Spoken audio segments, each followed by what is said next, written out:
Hello, dear friends. It would be wonderful if we could keep the Christmas spirit in our hearts every day of the year. Opinion piece, liberation, islands of light, decentralization, how to be yourself, mind-controlled domes, meditative awareness, spiritual self-governance, politics versus spirituality. The wheel of prophecy has turned. Let's start. Freedom is the natural faculty that human beings have to act in one way or another, or not to act at all, and therefore they are responsible for their actions.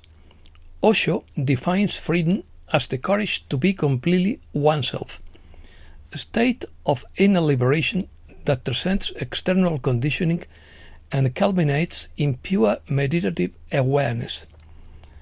Freedom is not chaos or a license for selfishness, but rather a greater inner responsibility.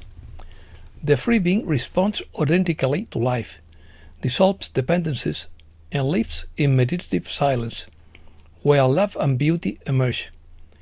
It requires total awareness, since slavery arises from the voluntary unconsciousness surrendered to external authorities.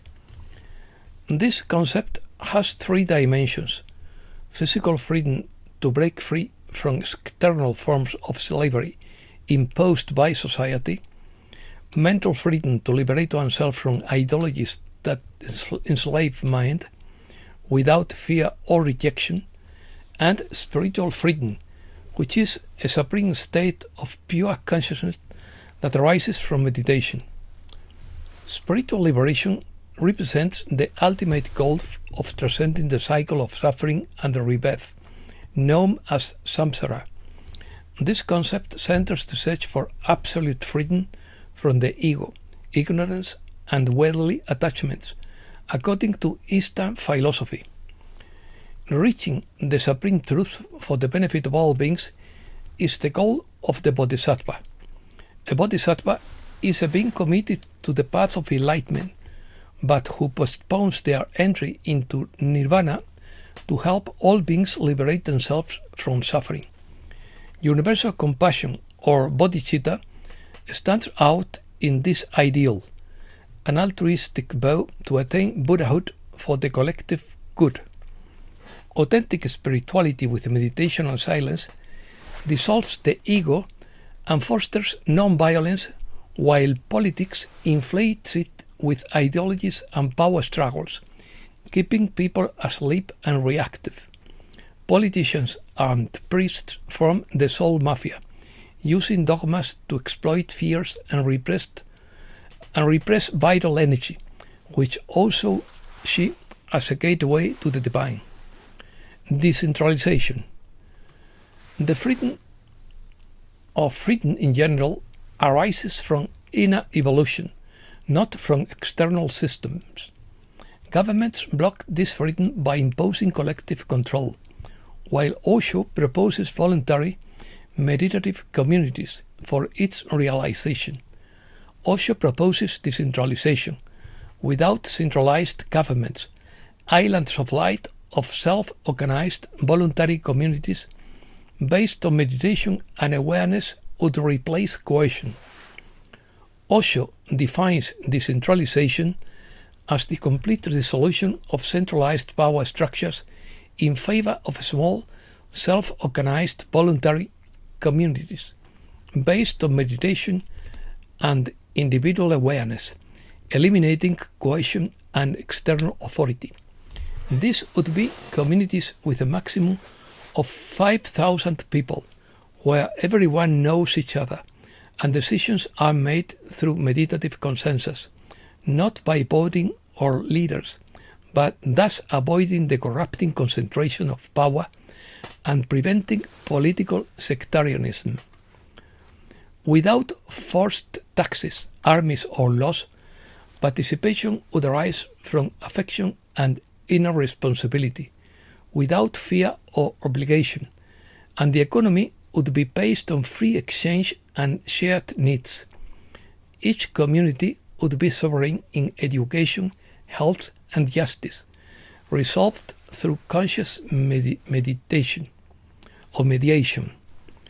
Soft federations would connect communities without imposing central roles, preventing tyranny. Mind control. Governments would be mind control domes that blocks spiritual resonance. Osho sees politics as anti-spirituality because he considers it as a mechanism of collective and egoic control that blocks individual freedom and inner evolution toward enlightenment.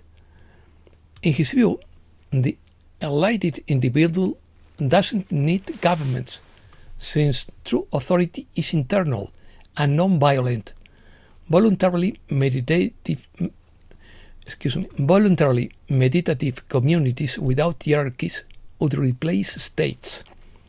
According to Osho, governments are disguised labor unions that operate with a monopoly on violence to control the population under an illusion of legitimacy. He argues that all governments arise from force and extortion. They collect taxes through coercion, maintain forces to impose their will, and violate individual freedoms. They are no different from the mafia, except that they have a legal monopoly on violence, which makes them more dangerous. The mafia offers protection in exchange for payment. The government does the same with taxes, promising security that it then threatens to withdraw. Both use threats of violence. Osho cites three empires, Rome, Hitler, and Stalin, as a proof that state power always leads to tyranny. Democracy is merely a more subtle disguise. Osho criticizes institutional politics, considering it a coercive system that perpetuates the collective ego and blocks individual spiritual freedom.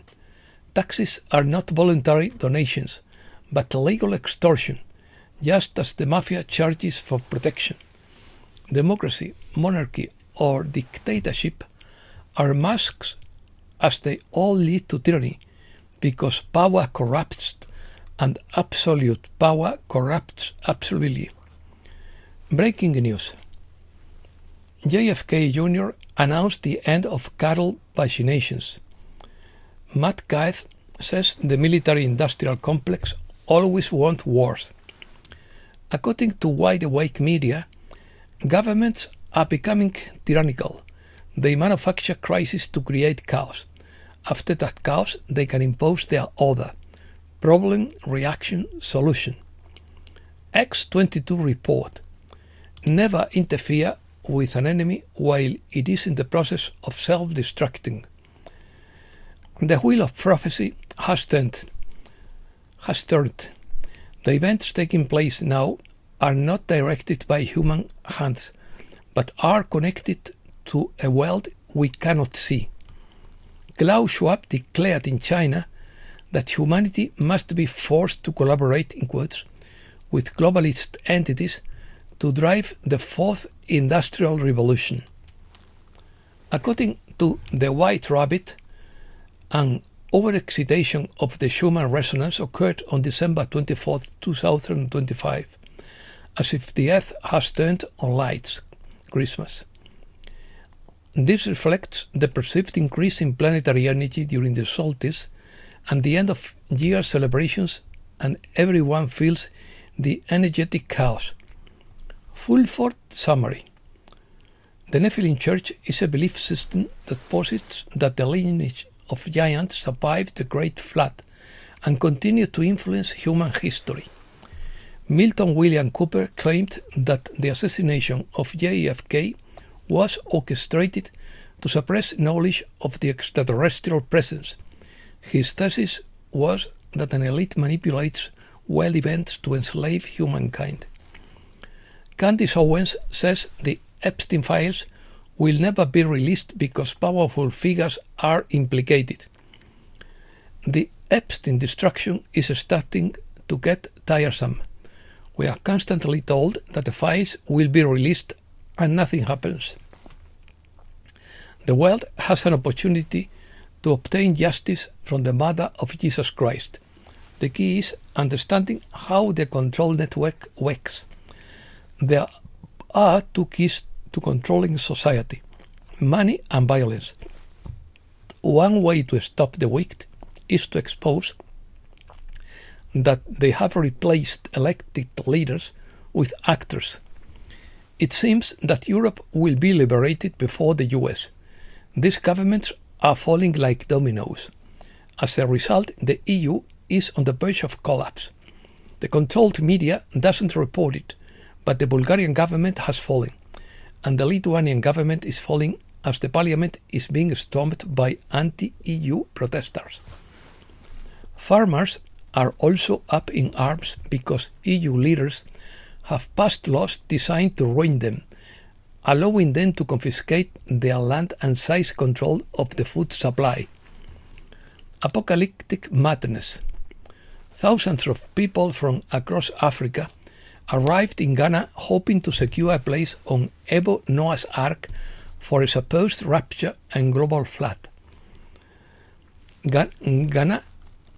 Ghanaians rushed to secure a place on one of the 8 arks built by the prophet Ebo Noah, who foretold the end of the world on December 25th due to a flood, and that only those in his ark would be saved. Ghanaians, this is a repetition. Ebo Noam claims his prayers were answered, and the rapture was delayed after he bought a $100,000 Mercedes with donations from his followers. Excuse me. There are paragraphs repeated.